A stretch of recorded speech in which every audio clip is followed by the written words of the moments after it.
Welcome to the CRE Syndicate, where we discuss commercial real estate in today's news. CRE Syndicate is sponsored by Pre-iShare and Family Office Insights. I'm Julie Tallman with Pre-iShare, and I'm joined today by Michael Anderson, who is the CEO of Pre-iShare. Christian Sadler is Pre-iShare's VP of Investor Relations. And as always, we have Arthur Bavelis, who is the founder of Family Office Insights. I would like to welcome our guest for today, Jonathan BARKL. He's the co-founder and CEO of AirGarage, which is really just a tech-forward parking management company that helps a lot of real estate owners increase their income. Jonathan, thanks for taking time and effort to be here with us today. Yeah, I'm happy to be here. Thanks for having me. Absolutely. Most people don't, directly think of parking when they think of commercial real estate, but Jonathan will help us understand today why this industry really shouldn't be ignored. And so we'll focus on the parking industry and the ins and outs of new parking technologies and just business in general. But first, we want to pick up a topic where we left off last week and talk a little bit about the SEC investment law updates, how it might affect investors. So let's get started. But let's talk about this shakeup.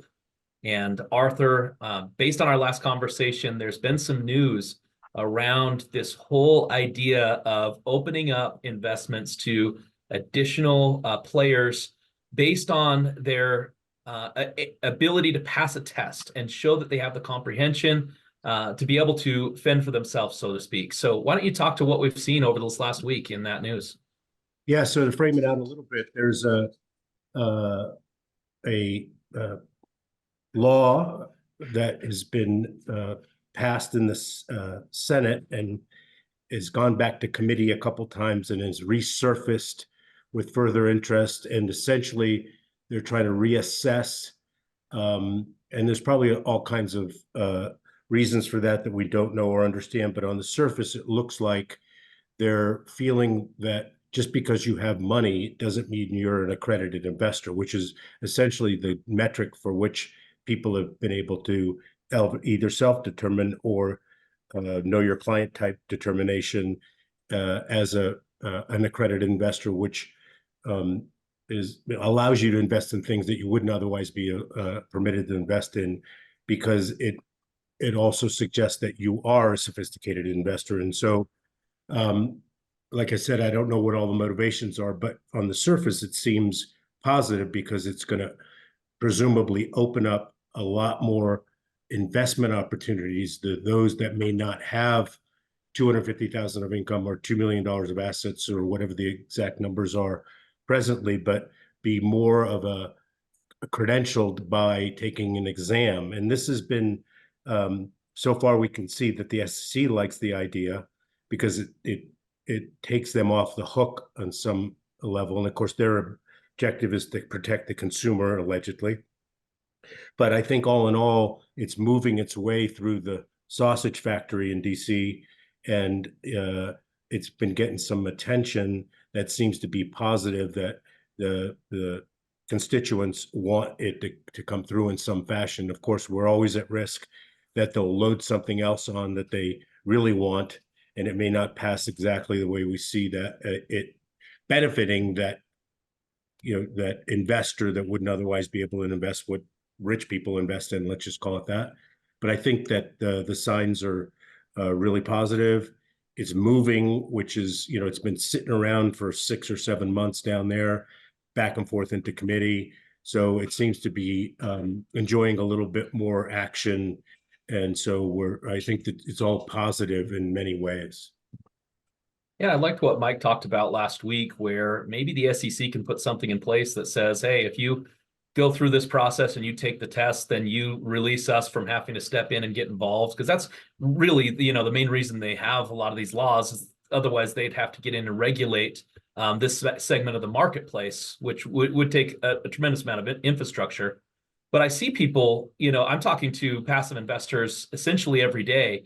And I can give one example of a gentleman that I just talked to, and he's about to inherit about $500,000 in liquid capital. And so he's been diving in and doing a lot of research in where he can invest, but he doesn't yet meet the accredited investor status. And so he's, wanting to find those best opportunities, which, as we know, are typically private, that offer the best types of rewards and also, a lot of security that can come when you invest in real estate, commercial real estate. And so for him, I think this would be a great opportunity because he's already doing the legwork. And if he could also take this knowledge that he's gaining and have a formal way for him to show that he's the type of person that can invest that type of money on behalf of himself or his family, I think that could be a positive thing.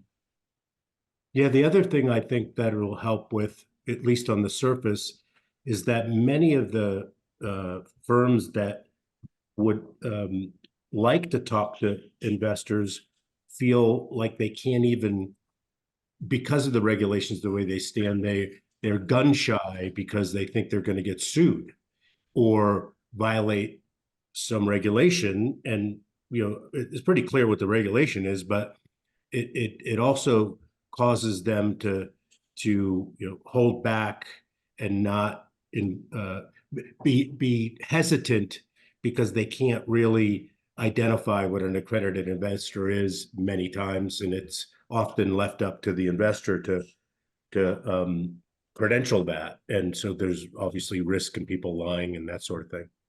So I think it'll open up more opportunities to invest in general, and also have more people that could potentially invest in those opportunities, which, like I said, on the surface sounds like a good thing.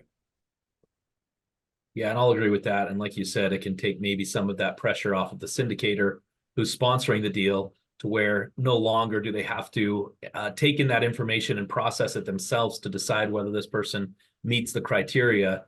Hopefully there's some sort of certificate that they can, verify, and possibly a public lookup.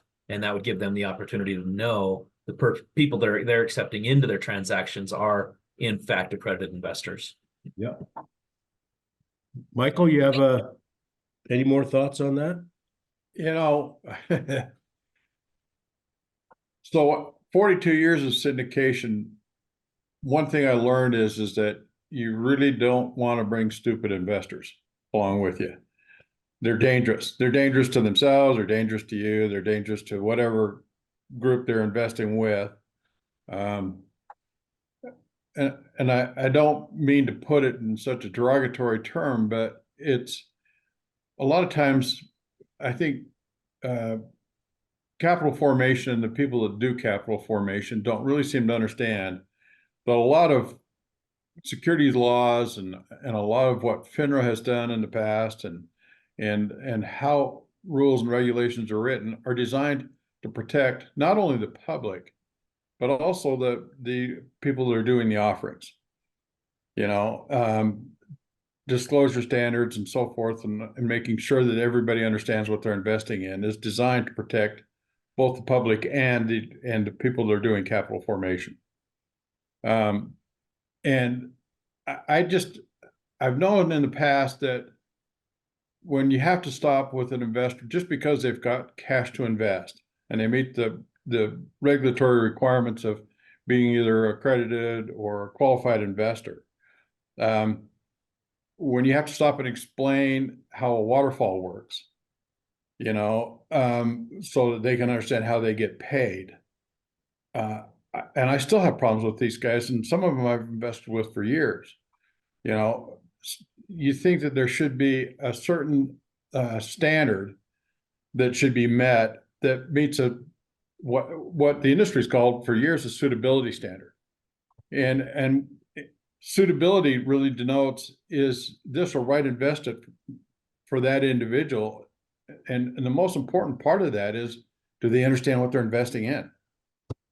And again, that's a rule that's designed to protect both the public and the sponsor. If there's a process to get to that established level of suitability based on how they understand the investment, I think that's a good thing for the industry all the way around. I think it's maybe more important than as you pointed out, Arthur, the financial aspect of it. Christian's example is a good example. I'm inheriting $500,000. Doesn't mean that I can find a suitable investment if I don't understand what I'm investing in. I mean, that's my thoughts. Yeah, Um, it's you're gonna have to cut this one out, Nick, but I think most people shouldn't have children to drive. Never mind invest in real estate, but Right, yeah, I totally agree. And I don't think that should be cut out. I totally yeah. agree with that sentiment. So, Jonathan, have you been privy to any of this? And even if you haven't, you have any thoughts to share with us? Yeah, I haven't been keeping up with the latest news on this, but I think, there's been kind of these wins from the, area that I am most familiar with is obviously from the sort of the venture capital and angel investor side of things from individuals or firms that are looking to invest in private companies, right? And early stage private companies. And, there's been a lot of sort of momentum, I think, for this concept over the last 5 years or 10 years, even of why should individuals, just because they don't make a certain amount of money, be kept out of these private companies that are very early stage if they're very familiar with the business or the general like industry and things like that, where they're an expert on this certain topic, but they don't have a certain amount of money.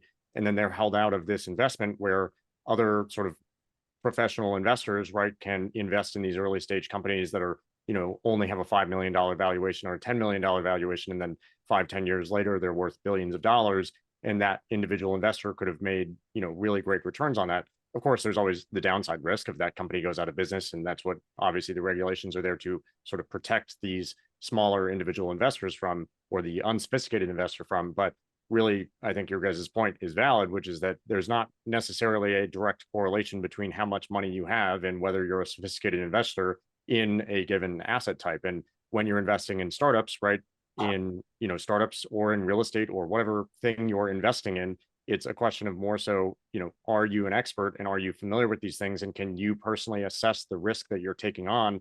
And that's not dictated by how much money you do or do not have. And so I think it's really good, from a, companies that are getting started, usually the first place you're going to raise money is friends, family, angel investors. You're raising money from those folks in the really early days. They're the true early believers that then they take a risk on you, unlike anybody else. And that gets you enough momentum then to go raise money from the more professional venture capital institutions, right? And where San Francisco or Silicon Valley has a lot of success just with the whole ecosystem of startups and people starting companies is because there's so many people that have that kind of money on an individual basis that then can make those investments at that earliest stage that no firm is willing to make because you're so early. There's not even really a company, right? There's no traction. There's no customers. You're investing in founders and something that you believe in.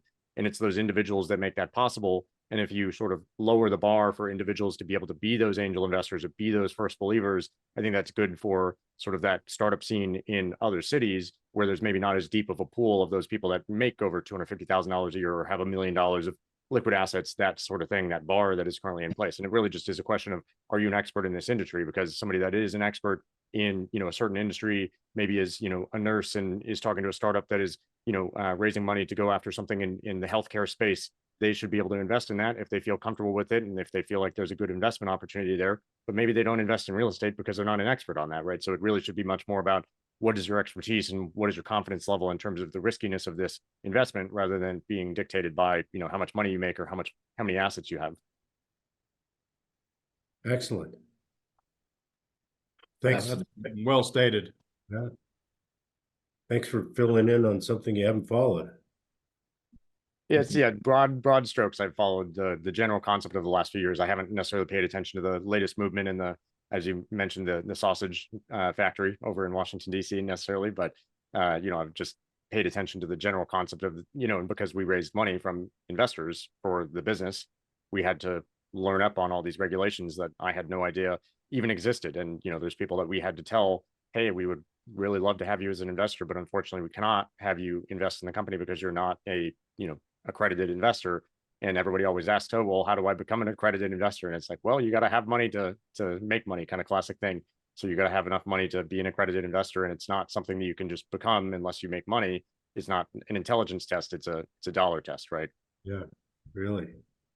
So, Christian, anything else on this?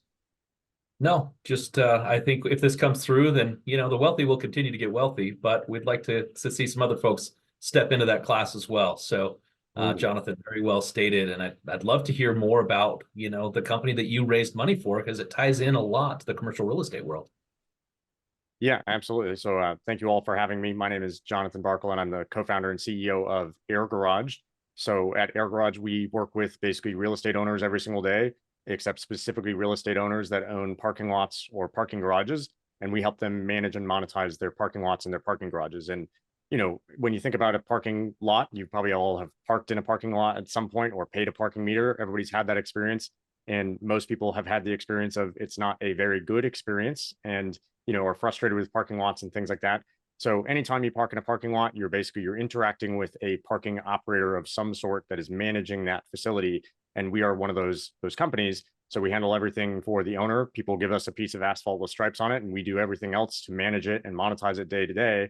And so we do the payment collection, the advertising, the enforcement, everything that is involved in making sure it makes money and it's upkept and it, is a good piece of property. So sort of at the base level, we're effectively a property management firm, but AirGarage, what makes us different is we have built all of our own technology from the ground up, from the very beginning of when we started the company for doing those things. And that enables us to have better data, better insights, real-time occupancy about what's going on in parking facility. And then that enables things that other parking facilities can't do that help maximize revenue for owners and also make a better experience for drivers. So we remember who you are. If you're a loyal customer, we treat you like a loyal customer, things that should exist in any business. But then also for maximizing revenue, things like real-time dynamic pricing that are very commonplace in other industries. Nobody else really applies these things to parking because everybody still runs parking lots like they're from the 1980s or from the 1950s. And those things, really aren't possible with that sort of paradigm of technology. So we operate parking lots and parking garages. So we work with real estate owners to help them make money and help them make more money and also try to make it a better experience for drivers that park in parking lots. I think that a lot of people, when they think of commercial real estate, that we don't think parking lots, we don't think parking. Yeah. It's kind of the last thing on our minds. But if somebody owns real estate or they have property with parking, what are some of the first steps that they can take to start making that a point of cash flow? What's your advice other than seeking you? What are some of the first things that they need to start thinking about? Yeah, parking is a really interesting asset class in real estate, just because exactly what you said is true, is most people, there's very few people that think of themselves as I invest in parking lots and parking garages, right? But most investors, they'll tell you historically not like a very sexy thing, but you can tell us why it is, right? Yeah, exactly. Okay. And most owners would say, oh, I invest in commercial real estate, or I invest in residential, or I invest in mixed use. And pretty much all of those asset classes wind up having a parking component to them. But I think what happens for most owners is they're kind of a sideshow, and they're like this ancillary revenue stream, if it's even a revenue stream at all. And really they're focused on, how do I make my retail successful? How do I lease out my apartments? And they're not thinking about the parking. And usually the first step to making parking successful and having it be a sort of meaningful part of the real estate that people own is really just paying attention to it. And most owners, I think 10, 15 years ago, were just not paying attention to parking. And so there's a lot of just low-hanging fruit, even that we see today, where we'll look at a P&L for a parking lot or a parking garage that we're thinking about, managing for somebody. And 90% of their revenue is going straight to expenses for this parking lot. It's like, if you managed an apartment building and 90% of your revenue is going straight to expenses, you'd probably be freaking out. But it's very sort of commonplace and accepted because people don't think that they can make money in parking.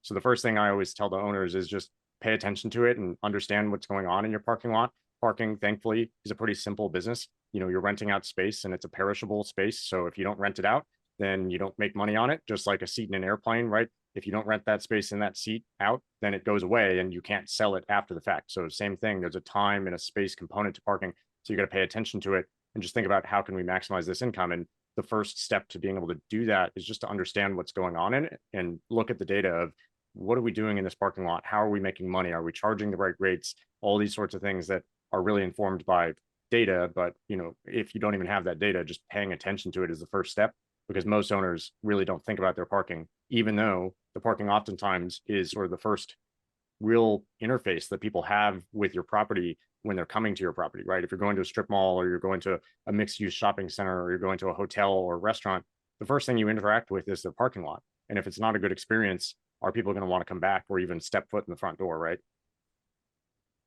So one of the things that, go ahead, Christian.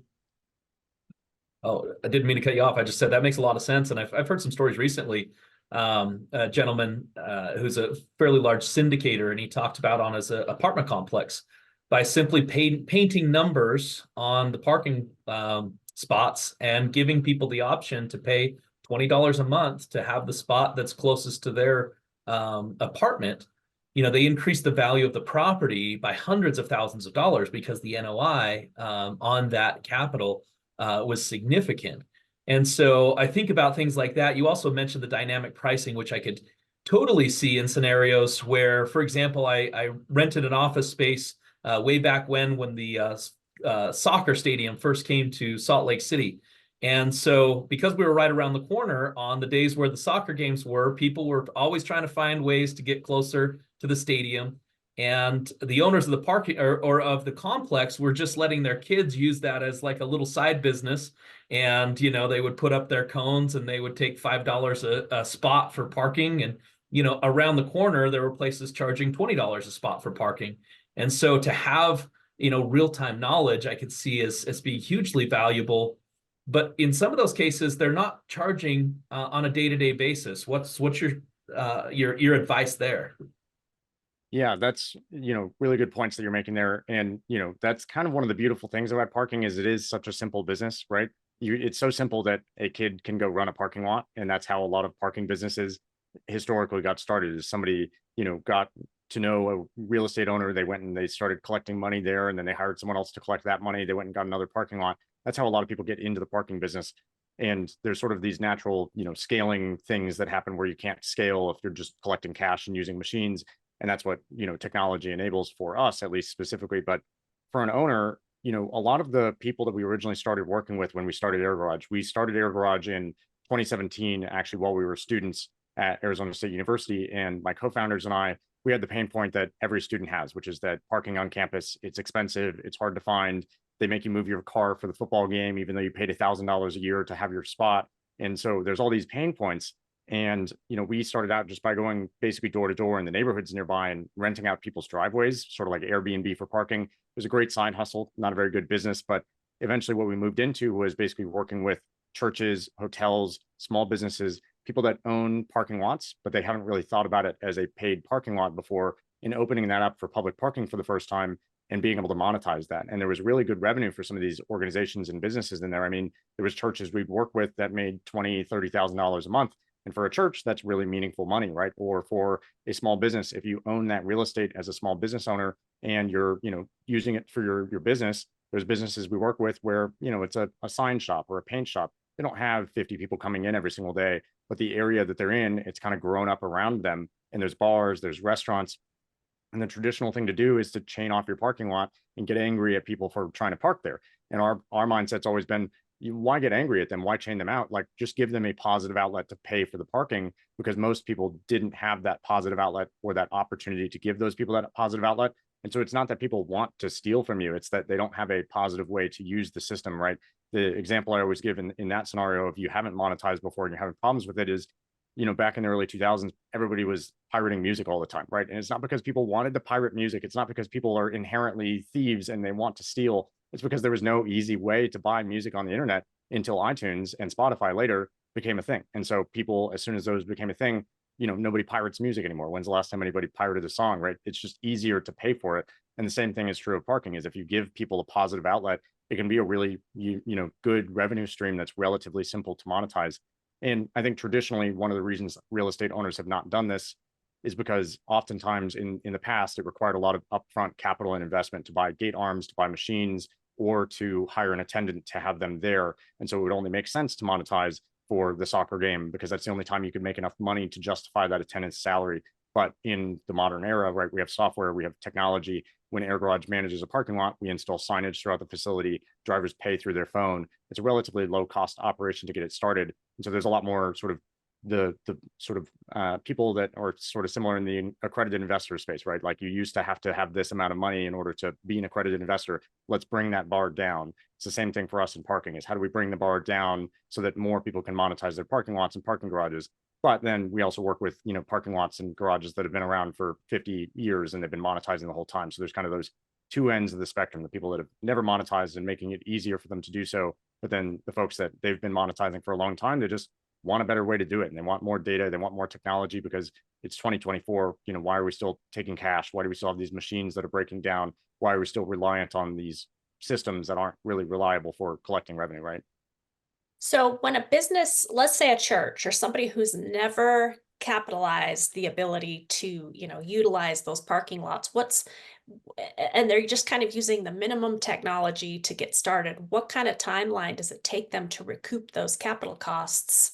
How much of a lag is there before they're going, oh, wow, we're seeing cash flow and why didn't we ever do this before? Yeah, it definitely depends on how they're monetizing it, right? I mean, if you're installing a pay on foot machine, it's like if you parked in a parking lot, you probably have seen those sort of machines. They just sit in the corner of the lot. You put your card in it, type in your license plate, gives you a little ticket, you put it on your windshield. Those can range from $10,000 to $20,000. If you need a few of those, there can also be the cost of wiring electricity and power and internet to get those online. So that capital investment for something like that can be, as low as 10,000 up to 50,000 for maybe a surface parking lot. If you have more of a parking garage, the capital investment for like gate arms and that system can range from $70,000 on the low end, again, depending on power and internet. Those types of things can all go all the way up to like $200,000, $300,000, depending on what kind of equipment you're installing and how many sort of access points you have. So for those situations, right, you need to be pretty confident that you have that sort of revenue stream that's going to be there to pay back those costs in a large facility, right? That'll definitely make sense and it'll sort of pencil out.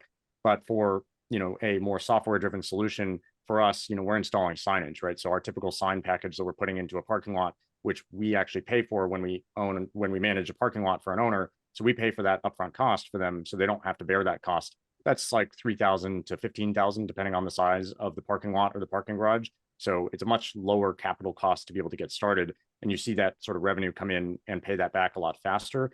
But I think the thing that's also interesting is when a parking lot becomes a paid parking lot for the first time, it can take a little bit of time for drivers to realize that, because drivers being people, right? People are creatures of habit a little bit. So usually you have the place that you go and you find your good parking spot and you go there consistently. You don't want to have to find a new one every single day. It's just too much work. So there's a hotel, for example, that we took over near our university when we first started, and they had never sold public parking before. They were constantly having issues with students parking there and, parking illegally and stealing space. And we went to them and we said, well, why don't you just change your mindset? They're not stealing space. This is a revenue opportunity, right? And when we took that over, you could see the very clear graph of like the first month they made about $1,000. The second month they made like $2,000. The third month they made $3,000, all the way up over 12 months to it stabilized around 10,000. So it took about 12 months for it to ramp up, and then it stabilized once you kind of had the drivers, they discovered it, and then they kept coming back. And so, it just depends on how much that ramp up period takes. And it really depends on sort of the location that you're in. If you're in a really great location and you have good signage, people are going to find you a lot faster. So Jonathan, I happen to know the answers to some of the questions that I'm going to ask you, but I think it's really interesting about how you've managed to weave in the customer service and make it feel good and not, send a ticket to somebody if they violate not paying the first time. And so there's some nuances the way you do things that are not offensive, that would normally people want to put the teeth in the consequences to things, right? Can you talk a little bit about that? I love that, Arthur, that you just asked this, because that's where my brain went, was let's talk about ticketing, towing, all the things that are socially hated. So Yeah, right. take it, Jonathan. Yeah, so it's ticketing and towing and enforcement in general. Our mindset around this is it's like a necessary evil, but the goal is really not to make money on doing those activities. There's some parking companies out there where their whole goal is, we really want to ticket your car or tow your car or mobilize you. And it feels like oftentimes most of the traditional operators that are out there, that's their goal, right? Because that's where they make their real money. Sometimes you'll see deal structures where the parking management company, they're splitting the parking revenue with the owner, but they're not splitting the enforcement revenue with the owner, and they're keeping all of that. So then what is their incentive? It's to make more enforcement revenue because they keep 100% of that and they only split the parking revenue with the owner, right? So it's bad incentives all around. And our mindset was to change that. And when we started AirGarage, we took over our first surface parking lot for transient parking June 1st of 2018. And when we were building all of the technology, we didn't know what a parking operator was at the time. We had no idea. We didn't know what a parking management company was. We didn't know anything about anything. And we really were thinking from basically first principles. what does it take to run a parking lot, and what would you do to run a parking lot in the year, 2018? And so there's some things that we do very differently as a result of that, really thinking from the ground up rather than kind of taking the industry norm way of doing things that are very different. So one example of that is when you park in most parking lots, or if you pay a parking meter, what it makes you do is up front, you kind of put in the amount of money that you're going to pay for, you pay for a certain amount of time in advance, and then you just hope that you got that right. And so, you're basically guessing in advance, I'm going to be here for 2 hours, you pay for 2 hours, and that's the end of the story until, your 2 hours is coming up. And 99% of the time, either you paid for too much time and now you've wasted a little bit of money, basically that extra time, and that adds up to billions of dollars across the United States per year that people waste on extra parking that they paid for that they didn't use. Or you paid for too little time and now you're going to get a ticket, or you're going to get towed, or you got to rush back to your car to feed the meter, right? And so we just thought, why is that the way it has to be? Why wouldn't you just, when you get there, you push start, and when you leave, you push end, and we'll bill you for the amount of time that you use. And so that's the way AirGarage works. Is you start when you get there, you end when you leave. You don't have to guess. You don't have to do anything about, how long am I going to be here, and stress about those things. And then we prorate your charge by the minute. So if you park for an hour and 36 minutes, we charge you for an hour and 36 minutes, unlike most parking garages where that would round up to 2 hours, things like that. So if you look at it, why do most parking lots do it the old way? It's because in the 1930s, when they first invented parking meters, the way that they worked, right? It was not digital, it wasn't software. You physically were inserting a coin into the meter, and it was winding up a mechanism, which then was physically winding backwards, and it would flip the little placard from green to red when your parking meter expired. And then that carried forward into the digital meters in the 90s and the 2000s. And then that carried forward into the parking apps that now exist today. And it's, doesn't need to be that way, because that's not how software works. You could do it differently, but nobody ever really took the time to question it. And one of the other things, to your point, Arthur, that we do differently, that we sort of thought from first principles when we started the company was, if you park in a parking lot 7 days a week and you're there every day and you're a loyal customer, and one day you forget to pay, what happens? They ticket, they tow, they immobilize your car, and they have no memory of you even being a loyal customer, which is not how any business should function. If you park there every day and you're a loyal customer, we should treat you like a loyal customer. And so one of the things we did from the very beginning was, if you park in an AirGarage facility, when you first collect your first payment, you have your license plate, your credit card, your phone number on file. So the future time that you're there, if you forgot to pay, or you were in a rush, or you were late for your appointment, we see your license plate in the facility, we scan your license plate, we just charge you for the day of parking, and we send you a text message and we say, hey, as a courtesy to prevent you from getting ticketed or towed or immobilized, we just charge you for the parking. And we get texts back from people all the time saying, wow, thank you, that's really nice. And like, it's a great experience as a driver, compared to, oh, I came back and my car's gone. That's a much more painful experience. And so really just thinking about, like, what can technology enable for the consumer experience has been a lot of what we've done. And that hopefully means that we have a lot less ticketing and towing that needs to happen in the first place. So our whole goal is make it as simple and easy for people to pay as possible, because then you reduce the need for the enforcement. But then, of course, the enforcement still has to be there from you're running a property, you're running a business. If people know that it's not being enforced, then the amount of people that are, violating will start to creep up. And so we have our enforcement team that goes through daily, scanning license plates, checking if people have paid or not paid, and then issuing tickets or immobilizing vehicles or towing if we really have to. We try to avoid towing. We try to do a ticket or immobilization because they're much more reversible. So if it's, you put in your license plate wrong, we don't want to find out that your car was towed and you owe $200 to the tow company. Nobody's happy about that. We're not happy about that. You're not happy about that. So we try to avoid those types of things. But it's very important to do the enforcement, obviously, and we just try to do it in a way that makes more sense for consumers, and therefore is a better business in the long run. Is The the way to do it. Go ahead, Michael. I was just thinking of, while I was listening to that, is just how much better of an improvement that is.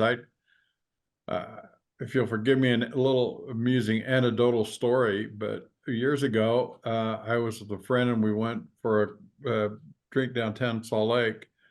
And it was a paid parking lot that we parked in, and it was back in the days when you had to get a little envelope, put $1 bill or $2 bills In a little slot, yeah. and then drop them in a little slot, and we got it in the wrong slot, and which was horrible. But what had happened is that we were not towed. What they did is they came and put an impound barrel and attached it to the bumper of the car, but he had parked close enough to a fence that they couldn't attach it to the front of the car. So they attached the impound barrel to the rear of the car. And so Doug came out, looked at that for a few minutes and decided, you know what, I'm not going to deal with this.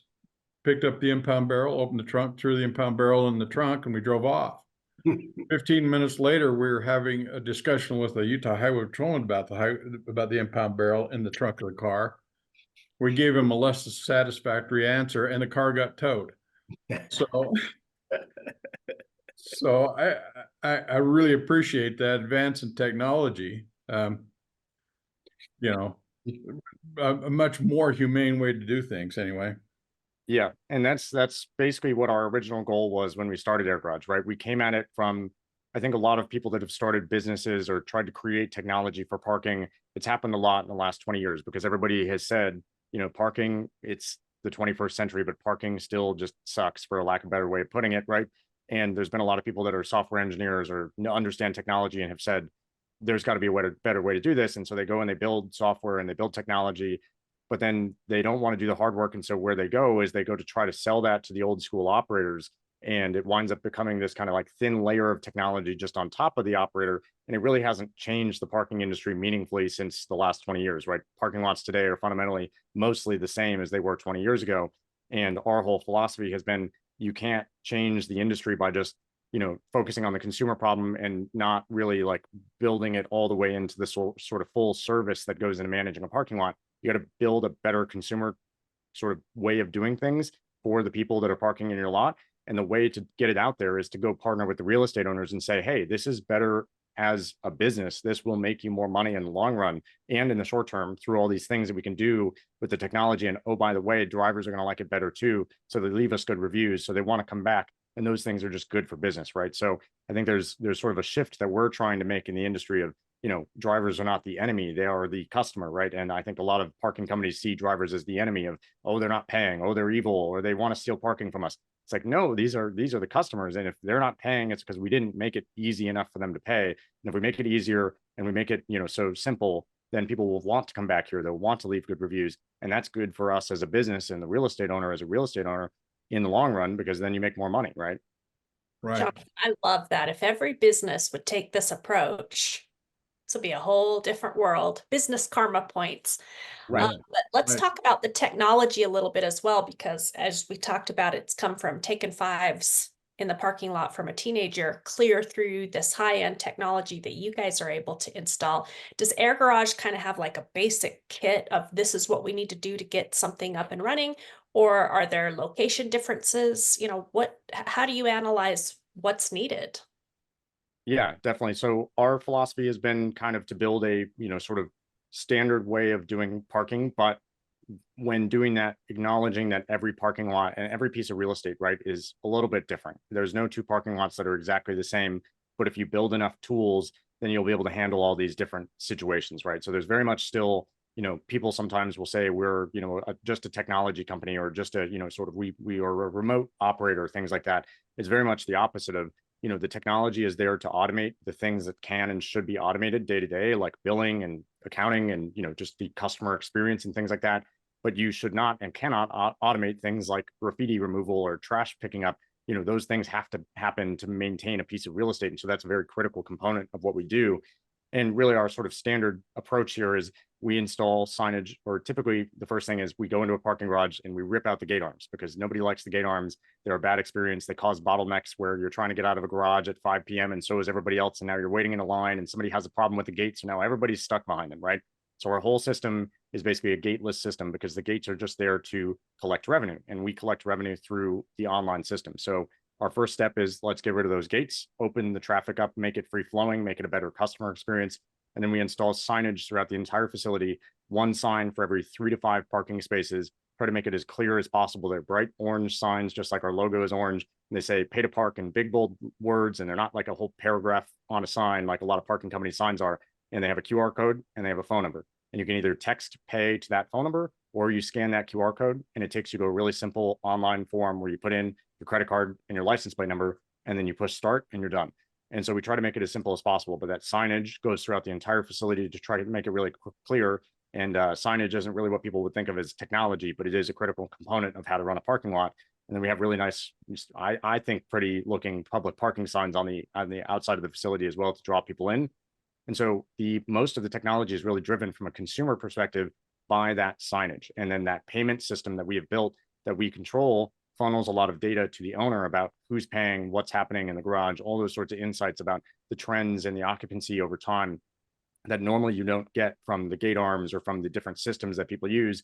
And then at the entrance and the exit of our facilities, basically there's a license plate reading camera that tracks all of the vehicles going in and going out based on their license plate. So in real time, we can see how many cars are in this garage, how many of them are tenants, how many of them are employees, how many are public parkers, how many people in there are violating. And then we can take action based on that with our enforcement team to make sure that the people that are violating are getting tickets or, the appropriate action is being taken. So the setup in a garage is actually relatively simple and lightweight, but then there's a lot of technology that we've built on the back end to make all of that possible. So it's the advertising and the payment collection, that stuff, but then all of the accounting is sort of automated in the back end. So when a driver makes a payment, we automatically transfer that instantly to the owner, and we take our percentage that we retain. And then all of that updates in this dashboard that owners have access to see all of the data and understand what's going on in their real estate in real time. Whereas most parking companies, you get a statement sort of 15 days into the next month, and it's a PDF or a handwritten statement. So it's very, sort of a lag, where with AirGarage, you can see in that dashboard in real time what's happening. And then all of that sort of foundational technology that we built is what enables things like real-time dynamic pricing that adjusts pricing based on the actual occupancy of the garage. But we can only do things like that because we built all of our own sort of technology to power the whole thing and collect all of that data to then inform these sort of next level things we can do to optimize the parking. So there's a lot of technology that we've built and that gets applied differently in different situations. So in a mixed use property with a retail sort of storefront, that sort of thing, there's, validation codes that retailers can give out for 30 minutes or 2 hours so people can get free parking if they're coming to visit those retail shops. And then there's a whole system for billing monthly parkers, things like that. There's a lot of different tools in the tool belt, and they're each kind of applied differently depending on the parking lot that we're managing. So Michael, you're going to love this. The thing that I mentioned to Jonathan initially, I'm going, okay, so sounds like you've got a lot of data, and that's going to be super valuable, because what I don't think we've covered yet is that in certain regions, you actually know what every other parking lot's doing in the area, right? So what they're charging and that sort of thing. Yeah, we try to keep on top of that sort of stuff. So we have our boots on the ground enforcement team, and they're constantly scouting out locations that are near us. And we're trying to keep on top of those things, because when we approach dynamic pricing, for example, it's something that AirGarage does that no other parking company really does.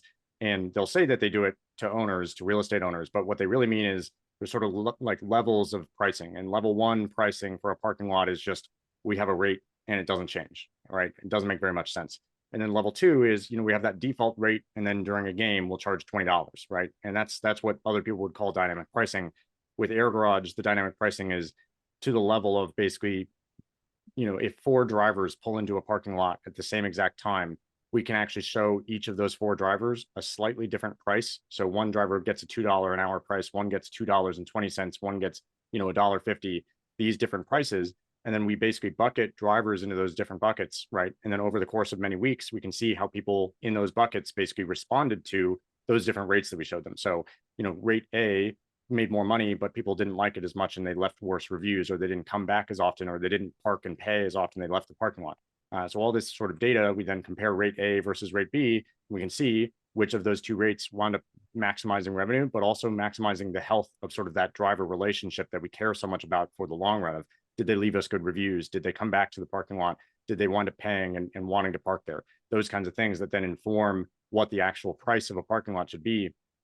And we've seen pretty good returns from that, where there's a surface lot in a pretty busy touristy area in a relatively medium-sized like southern city that we took over, and their revenue actually increased by 44% year over year when we implemented this dynamic pricing, because we figured out, hey, your rates that you're charging are not the rate that you should be charging. And then also, when your lot is full on a Saturday, your rate increases from $6 an hour with the first car all the way up to $12 an hour once it's the final car that can fit in that lot. And that fluctuates in real time based on the actual occupancy. So there's a lot of data that flows into that. And to your point, Arthur, one of those pieces of data is what is happening in the other parking lots near us and what are they charging? And that competitor data set is really critical. And it's not something that a lot of people in parking have done before, because, in commercial real estate, generally, if you're listing an apartment for rent, you're going to fluctuate that price that you're going to charge for that apartment. You're going to charge lower rates when you're leasing up your building, and then you're going to, charge higher rates when it's pretty much full. And you're going to look at that competitor data set of what are other buildings charging in the area. And you do the same thing with office leases,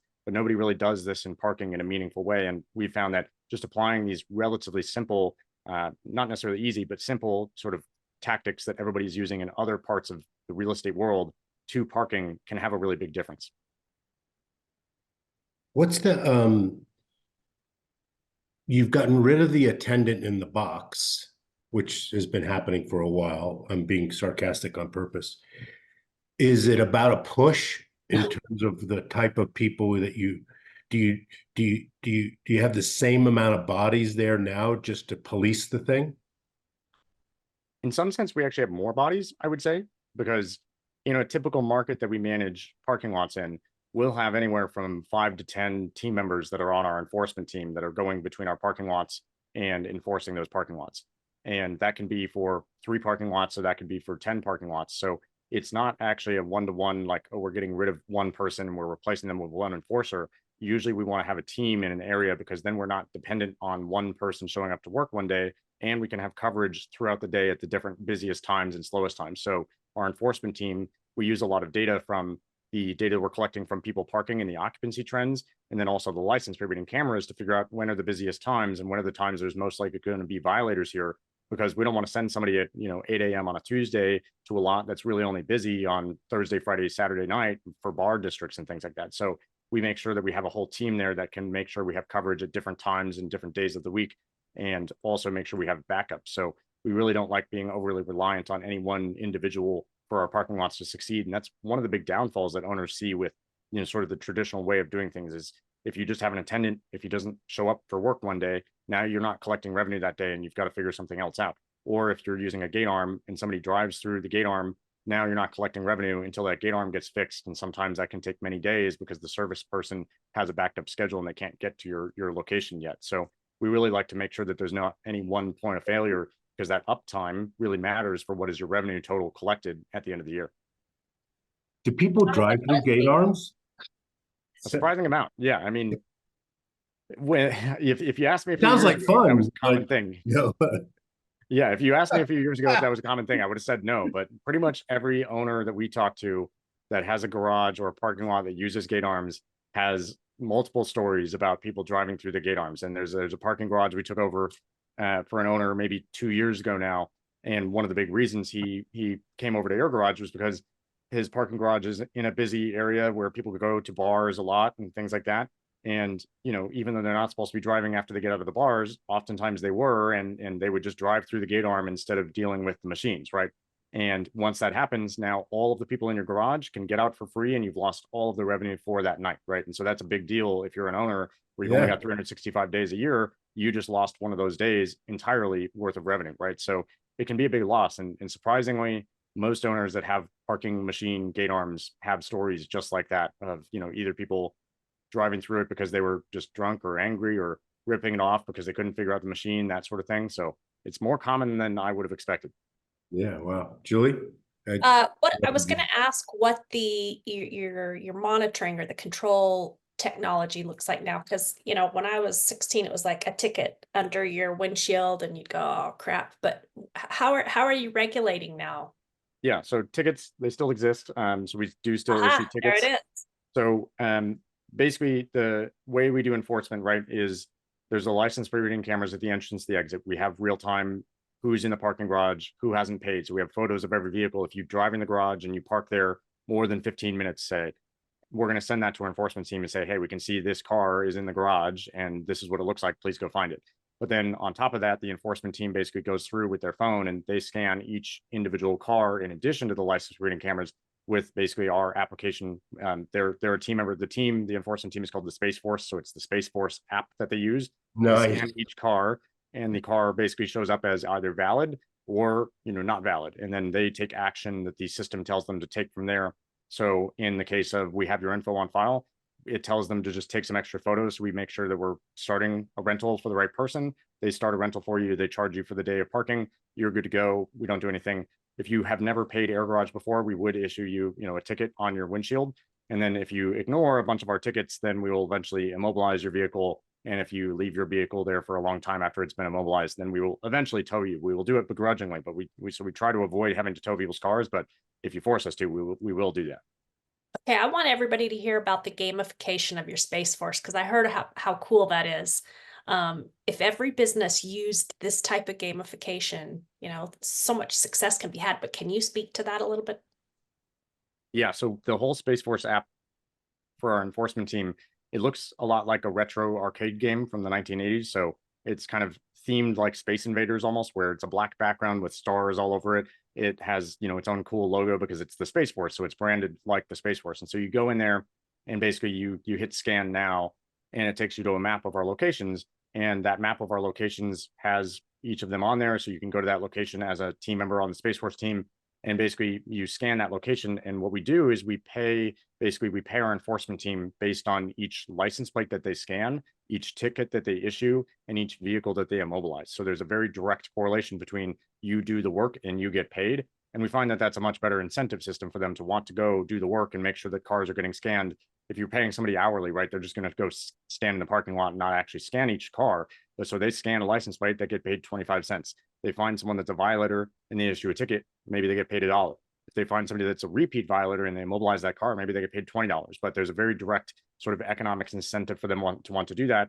And one of the things that we do on top of that, basically to make sure our enforcement team is there when we need them, is very similar to Uber. If you're an Uber driver, you basically can make more money during the busiest times because Uber's charging surge rates to riders at that time. So you're going to make more money as well.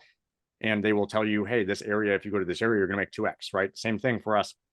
If we know that the parking lot's not that busy and we don't really need enforcement, or somebody was just there an hour ago, maybe we're only going to pay you 10 cents per car that you scan. But if we know it's a Friday night, and it's a bar, restaurant district, it's really busy, there's probably a lot of violators there, we're going to pay you 50 cents per scan. So that fluctuation and that economic incentive is how we drive people to want to go do the enforcement at the times that we want them to be there, and make sure that that economic incentive is aligned for them. So it is also pretty fun, I will say. Like, that sounds probably pretty weird to say, but if you just go in a parking lot and you're being able to scan with the Space Force app, it's kind of satisfying. It's a very, quick feedback loop. And it's kind of like, you're in a casino, you're gambling, you're getting random rewards where you're scanning a car and it's telling you, is it a hit or a miss sort of thing.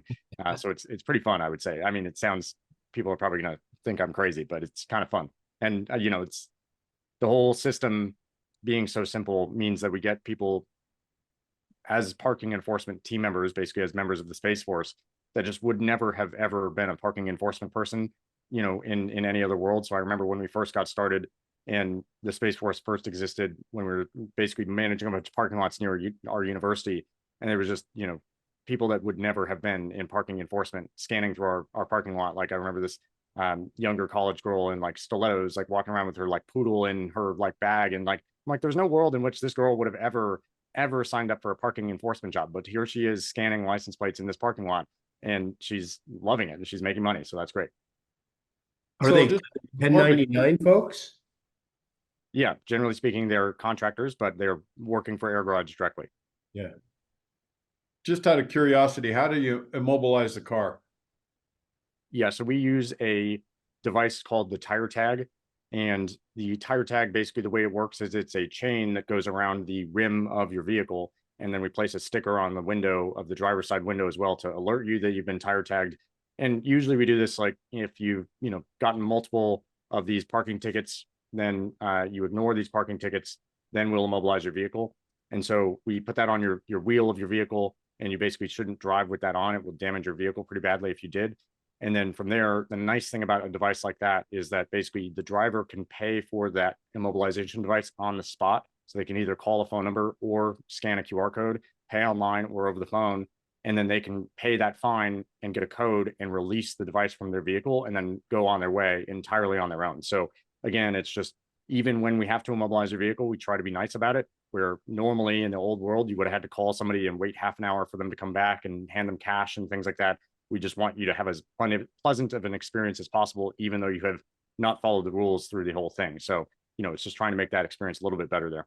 Much more effective than the impound barrel attached to the rear bumper of the car, I can tell you that. Yeah. And that's exactly what happened. We didn't want to wait around for the guy to not show up. Right. So we just took it.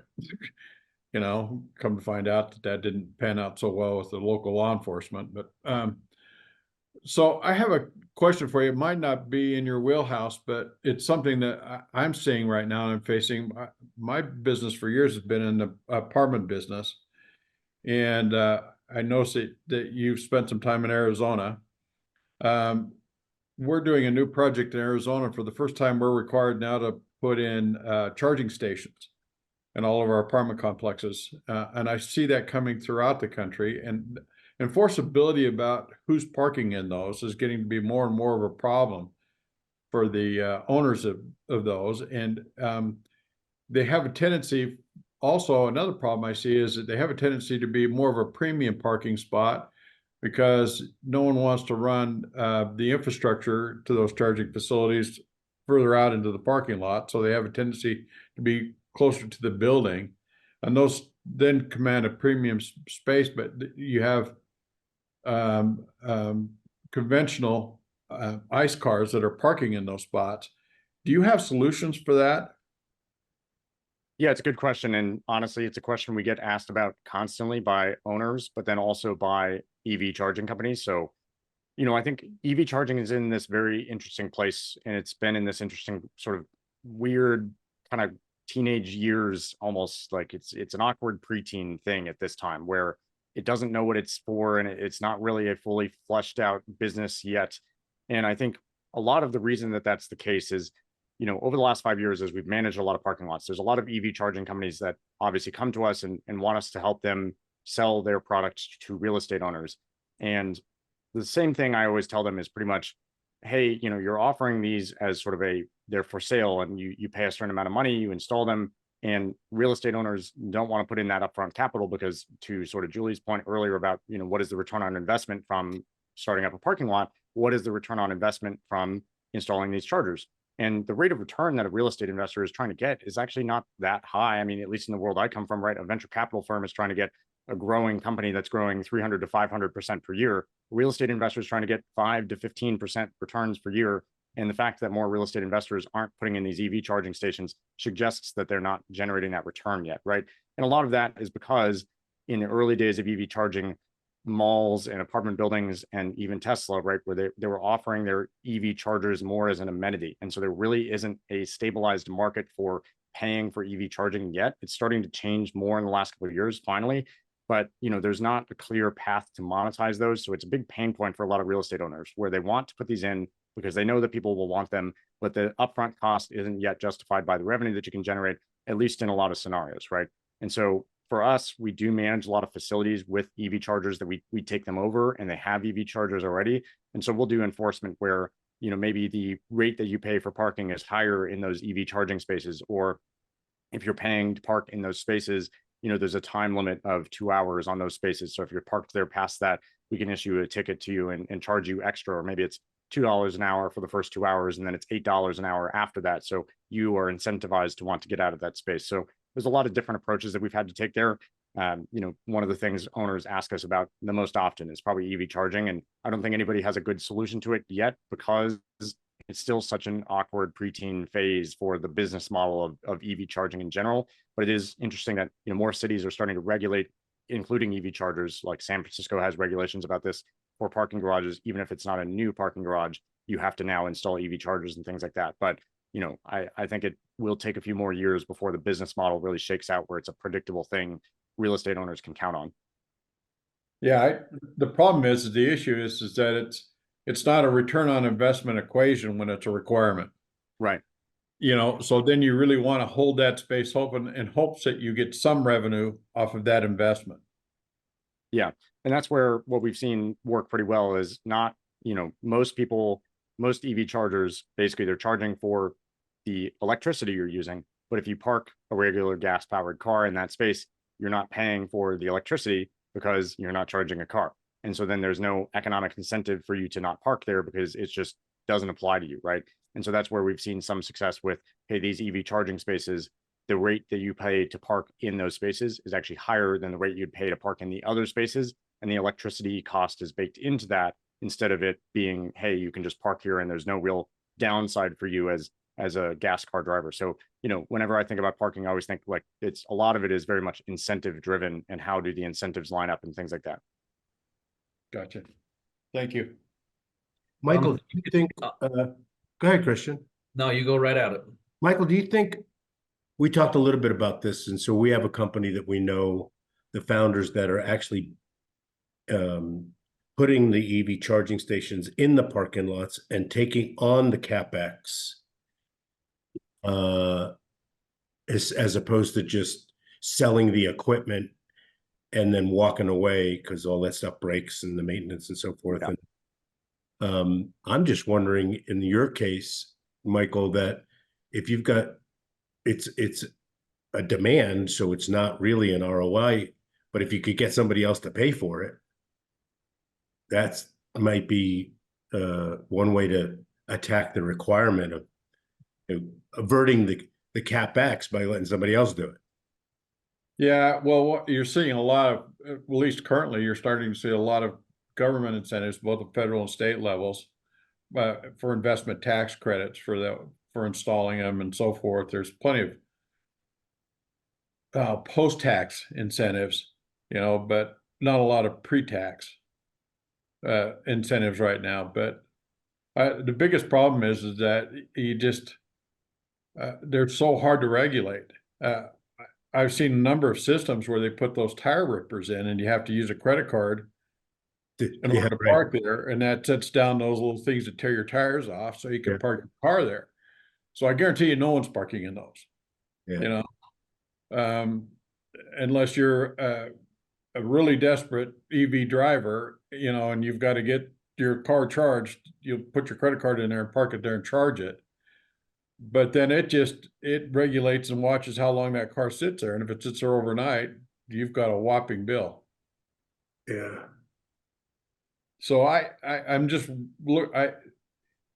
think John's assessment is correct. We're just in the infancy, but it's a growing industry. I mean, they're EV sales now are at 15%, and that, 5 years ago, they were like about 4 or 5%. And I think that's where that be more, because the price of an EV will now be within range of somebody who's buying a Ford Fiesta, right?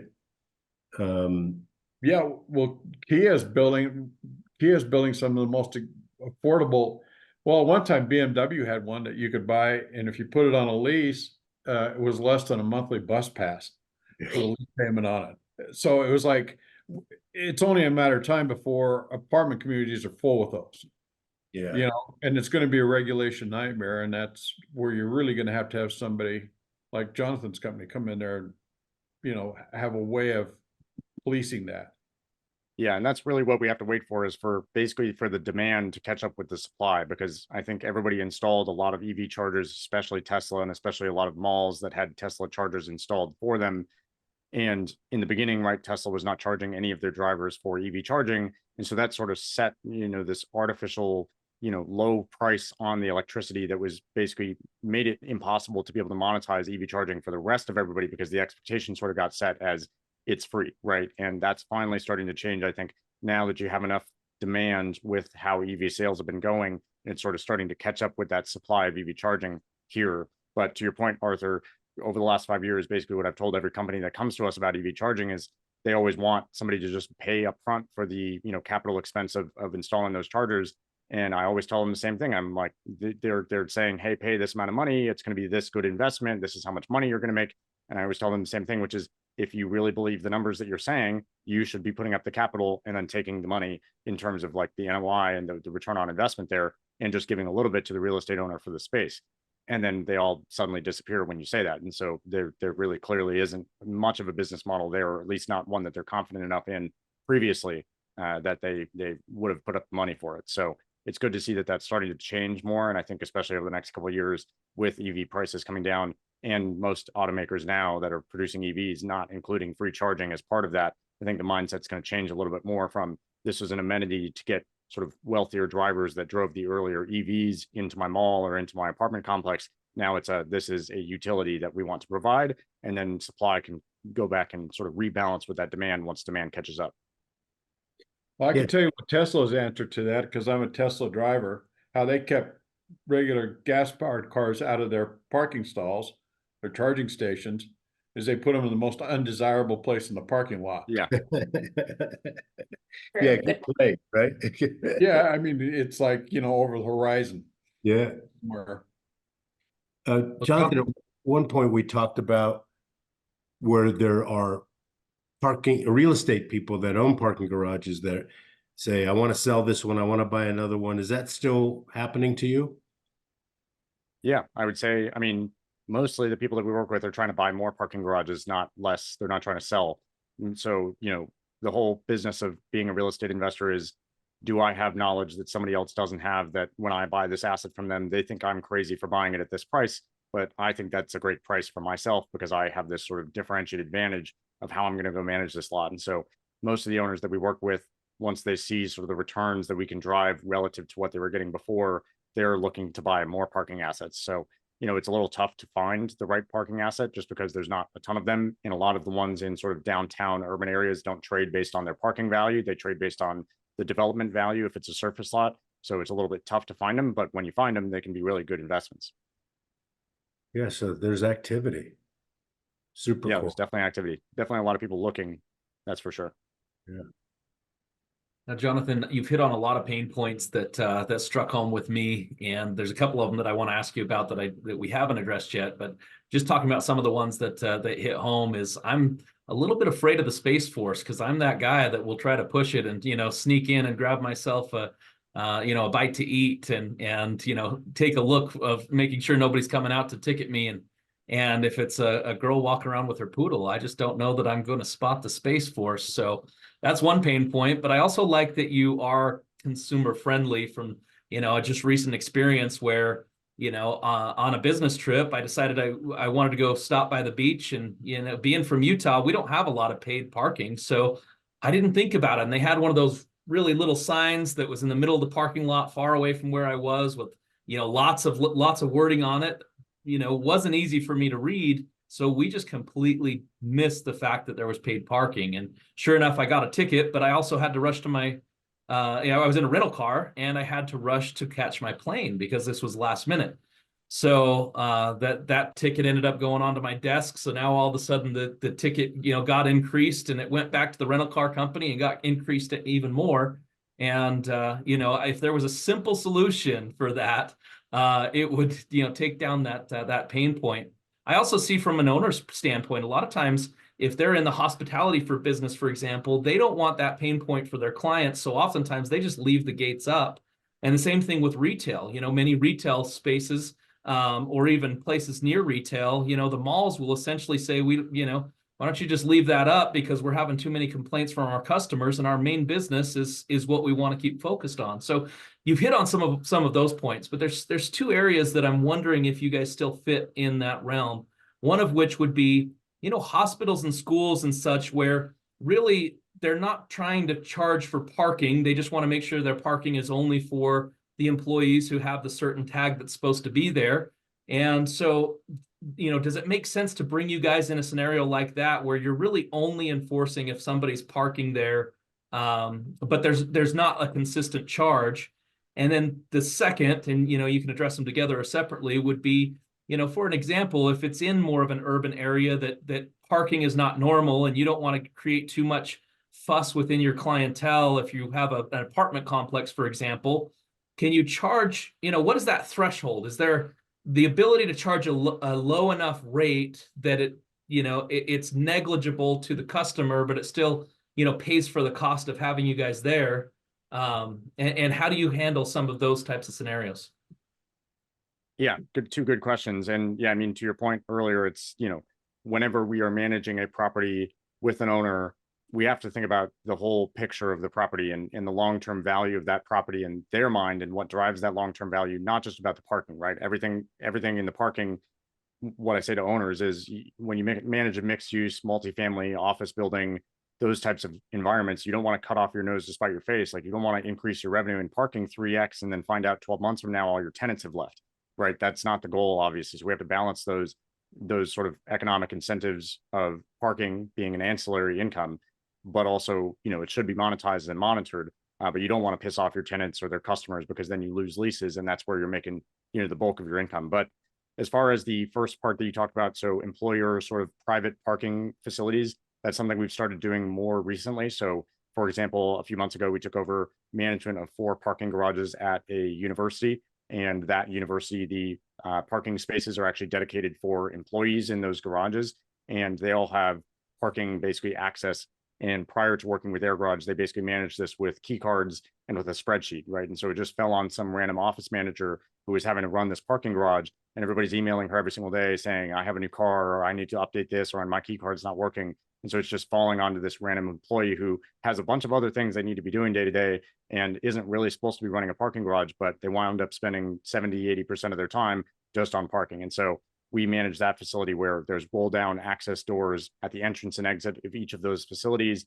Employees now, basically, they have an account with AirGarage. They have all their info on file with us. They pull up to the garage, they tap a button on our app, it opens the door, they drive in. When they want to leave, they tap a button in the app, open the door, they can leave. And so that's more of a controlled access facility. So that's something that we've moved into more so recently, rather than paid parking, which is more of traditionally what we do. And then on the other side, the sort of, introducing paid parking or charging for parking in environments that haven't been traditionally paid parking environments, something we've seen. I think it's something that's happening a lot more in the last 5 years than it did before. And part of that is, right, sort of this re-densification of like downtown urban areas across the country that's happening. And it's not just in the big cities, it's in the smaller towns and the mid-tier cities as well. And I think when people think traditionally of smaller towns or smaller cities in the United States, they think nobody charges for parking there. Because there's just so much space, there's sprawling land. Why would anybody charge for parking? But one of the first locations we took over for a municipality actually was a town of about 15,000 people, and it doesn't sound like a place that would have paid parking or parking problems. But as soon as all 15,000 of those people want to be downtown in the 3-block radius on a Friday night for the bars and restaurants, now suddenly you have a supply demand problem, and now you need to charge for parking. And so there's definitely ways to do it in a less offensive manner, right? Maybe you charge $1 an hour instead of in Chicago, we're charging, $20 an hour or something crazy, right? So it's definitely all about what is appropriate for that area, and not just coming in and saying, this parking lot, we're going to charge $10 an hour, even though there's no paid parking in the area. And, it's about finding that balance where if it's a multifamily building and they have retail on the first floor, maybe charging for parking is much more of a way to incentivize residents to make sure they're in their resident area and they're not taking up the spaces that commercial tenants, customers are supposed to be using. And it's about incentivizing that turnover, right? You don't want like an employee parking in the customer space all day, taking up that space, and then now nobody can go visit your retail tenants. So it's about charging a nominal price to drive the economic incentive of people should park where they are supposed to be parking, things like that. So yeah, we work with a lot of owners that have never monetized before in these multifamily mixed use retail on the bottom floor, apartments above it. And they have to monetize now because there's just so many people that would park in those spaces and kind of abuse them if there's no, system in place and nobody keeping track of who's parking there and who's not supposed to be parking there. So, a good example is we're talking to this property right now in Baltimore, and it's exactly that type of thing. It's right across the street from a paid parking lot we manage. They have, 70 spaces on the bottom floor. It's supposed to be all for retail, but they have, nurses from the local hospital or people that are going to work in the area parking there for 9–10 hours a day. It's very obvious that they're not going to the CVS that's on site. It's just that they're abusing that space because they know nobody's watching, and there's no real economic incentive for them to not do that. Yeah, charge them $10. Yeah. That's what I think. Well, this has been super interesting. I think that we could probably spend another hour on this topic. I think we're at the end of the show today, but Jonathan, it was great having you on, and I think it may make sense to bring you back into the future.